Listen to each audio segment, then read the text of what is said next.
Hello, hi, I'm Sanbonani guys, and welcome back to my YouTube channel. Thank you so very much for returning to my channel. First things first, let me first apologize for the break in between my last sit down video, and I suppose it's because I've been reluctant to talk about today's topic. Because it's extremely private, it is sensitive. So I've taken the time to really ponder about it, and I've thought about it. I've even prayed about it, and still, it's something that's still very strong in my thoughts. It's very strong in my heart, and therefore I feel there's a need for me to talk about it. Before we get into it, kindly subscribe, like, share, and of course comment down below should you wish to engage with me on this topic. And today ngifuna sikhulume about saving yourself for marriage. Should you, shouldn't you? I'll also weigh in on the pros, the cons, look at the stigma, of course, the ridicule that comes with it. Just a disclaimer: this topic is not intended to pass judgment or to frown upon anybody who has had sex before marriage, but I hope that onendlebe uzozwa. So before I get into it, I think it's only fair that I share a bit of background into my reason of wanting to save my virginity for umshad. Whilst preparing for this video, I realized that my reasons for wanting to remain a virgin changed with every stage or with every phase of my life. And that's when I realized I had actually had four reasons why I remained a virgin until the age of 29 when I got married. So the first one was fear.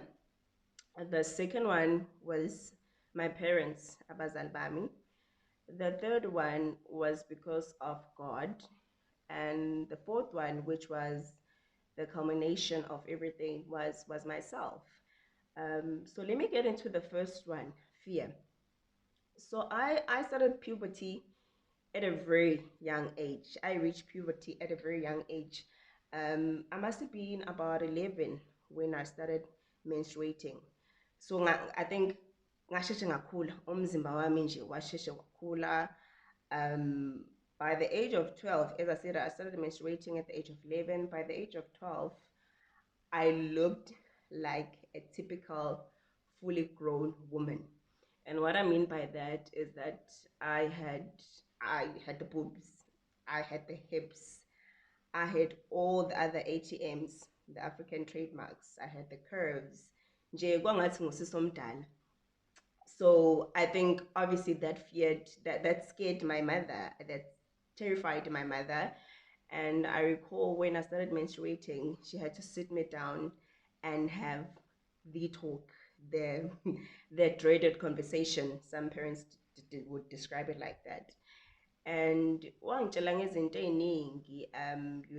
she proceeded to tell me what this meant for me, how my body was changing, so on and so forth. But the one thing that I took from that conversation, out of everything that she told me and advised me on, was that if I sleep with boys, I'm gonna get pregnant. Like, that's the only thing I heard.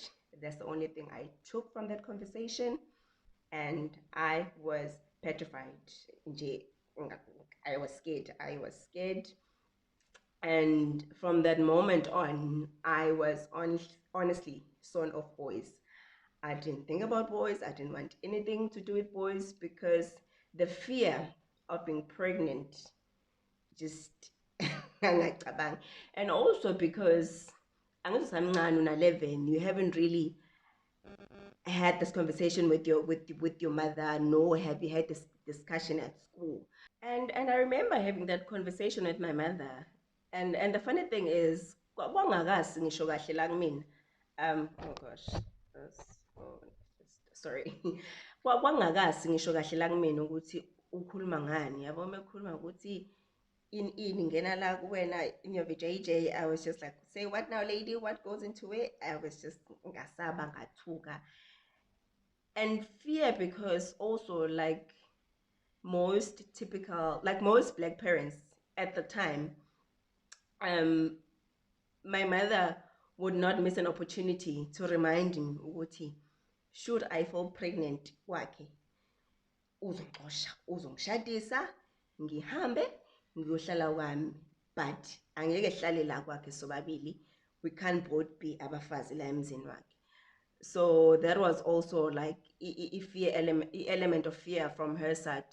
I suppose it was her way of ensuring ukuthi I do not look in the direction of abantu besilisa. And it definitely it worked because from the age of 11, I think right up until early high school, I must have been about 15. J. That's the only thing that I had in my mind is that if you're going to fall pregnant. So I was not going to open my legs to umuntu wesilisa. And then I think, yeah, from the age of 15, I think that's when the transition happened. So from fear to my parents. So that's reason number two of why I didn't want to engage in premarital sex was my parents. And I think at that age, I fully understood what it meant to make a family or to make a household work. And I suppose I was privy because I'm the eldest child. So when you're the eldest child, you do hear, you do pick up on conversations, you do see things that your younger siblings don't necessarily see. So I saw the sacrifices that my parents were making for us. I saw how hard they worked to ensure that there was food on the table, to ensure that they gave us the best education at the time that money could buy. I saw how my mother went back to university as a fully grown married woman with 5 kids, how she went back to university to further her studies so that she could have a career. So I think the admiration and the respect that I had for my parents far outweighed the any curiosity or urges that I might have had about intercourse at that stage, because my respect for them, you know, that's what I kept on thinking about, the sacrifices that they were making for my four brothers and I so that we could have a future. This lasted up until grade 11. Yeah, grade 11 when I got saved, when I handed my life over to Christ, when I chose him as my life and savior, when I said, Lord, lead the way, I am your child. And that's when I made the covenant with God to say, Guti, I will not engage in premarital sex.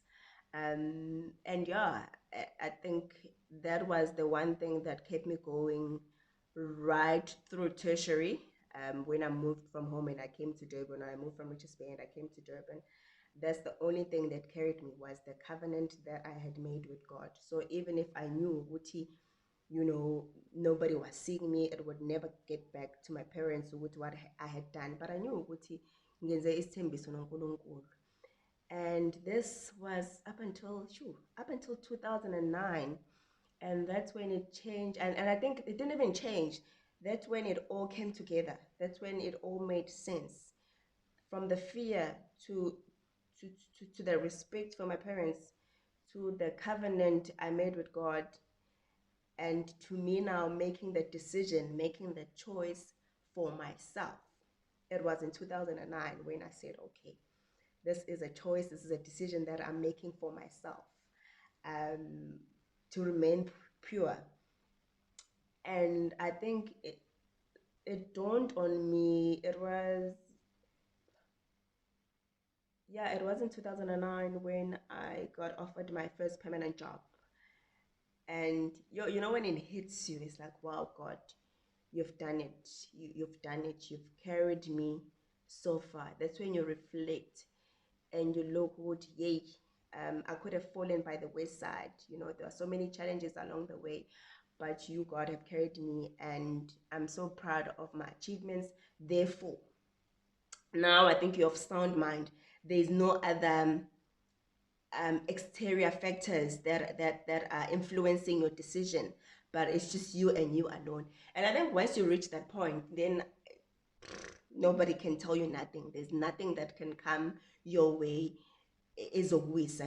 So when I met my husband in 2013, I was very clear on my stance from the get-go. Um, sheesh. I won't say it was, I think that's when it became challenging. But I think I'm grateful of the fact that I never hid that from him. I was very clear from the get-go, this is what I stand for, this is what I'm about. So, okay, you decide, but Mina, I will not be swayed otherwise. And I think that's when it really became challenging. Um, Throughout my teenage years, even my early adulthood, it was never really a challenge remaining pure, remaining a virgin. But because now here is this man that I'm realizing what I love wholeheartedly. And you know when you're in love, because remember, as much as you're a Christian, as much as you've made this covenant, as much as you are staunch, as much as you are headstrong, your mind is telling you one thing whilst your body is saying another thing, and your heart nayo ikhuluma enye into.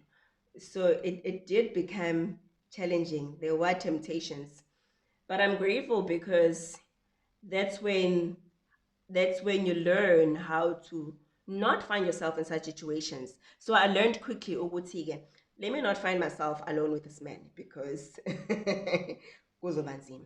So whenever the couple of months before we got married, I tried ukuthi singayitholi sisodwa ndawonye because I knew temptation izofika. If slangana, you meet in a public space, and that's how you help yourself circumvent izinto ezokutempta. So my advice would be to definitely say, don't put yourself in compromising situations or situations where you'll be tempted. Because remember, you're still normal. You still have hormones, raging one at that. Because I met my husband when I was 28.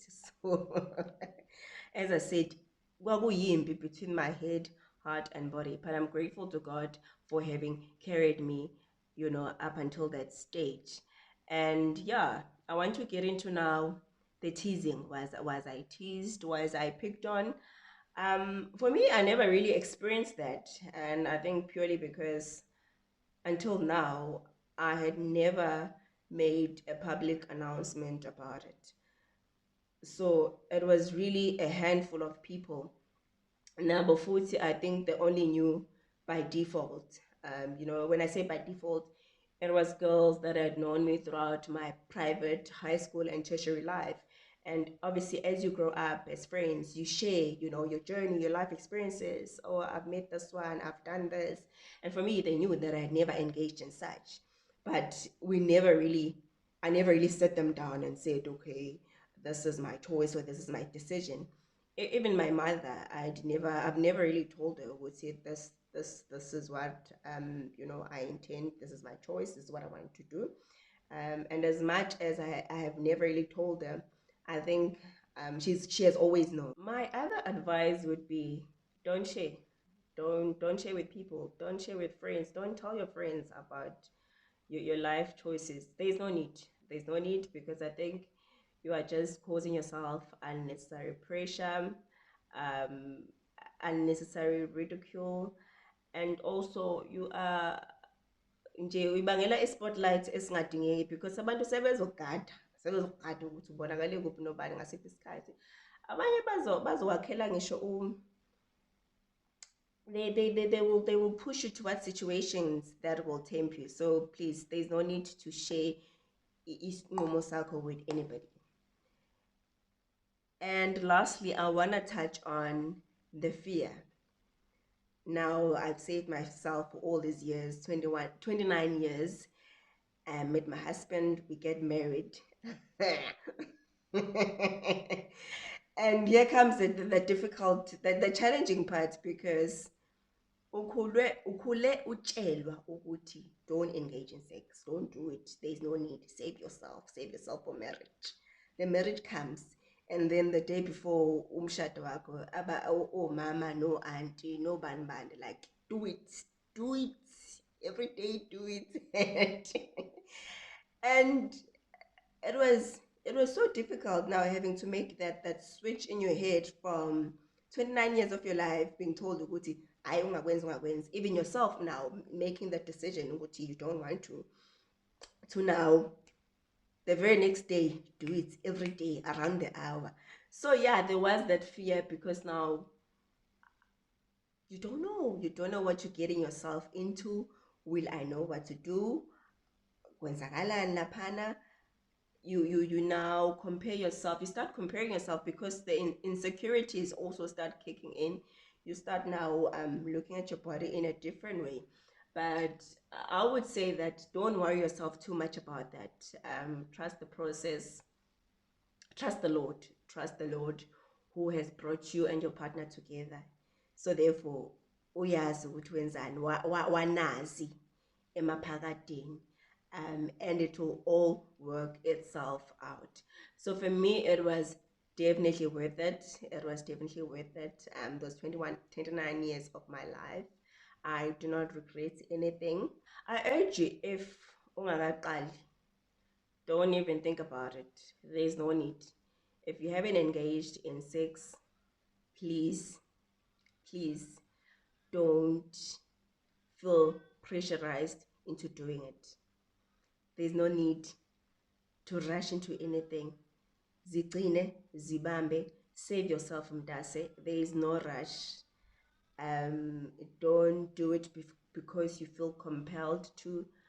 Don't do it because you're trying to appease somebody or you're trying to appease your partner or you feel pressurized by your peers. You have ample time. You have ample time. My mother used to tell me this all the time, and it didn't make sense. Obviously, whilst growing up, 90% of them don't make sense.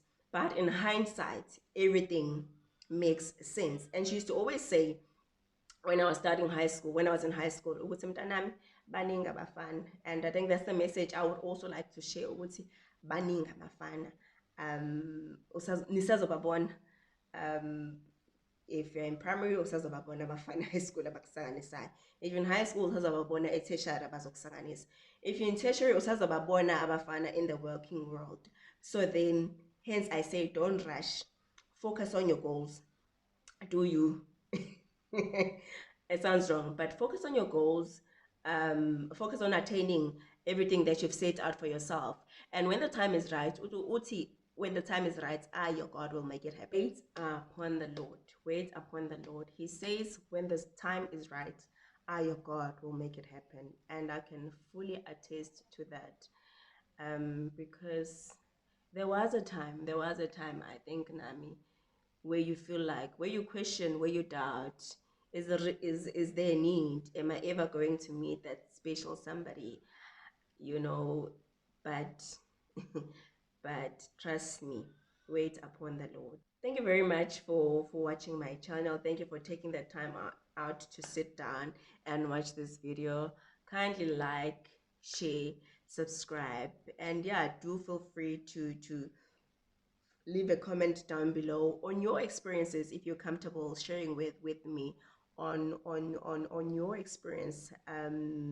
When did you lose your virginity? Was it a conscious decision? What made you want to, if you still a virgin, or if your virginity was intact until you got married? What influenced that decision? I would really love to hear your thoughts and your stories. Once again, thank you so much for watching. Until the next video, take care.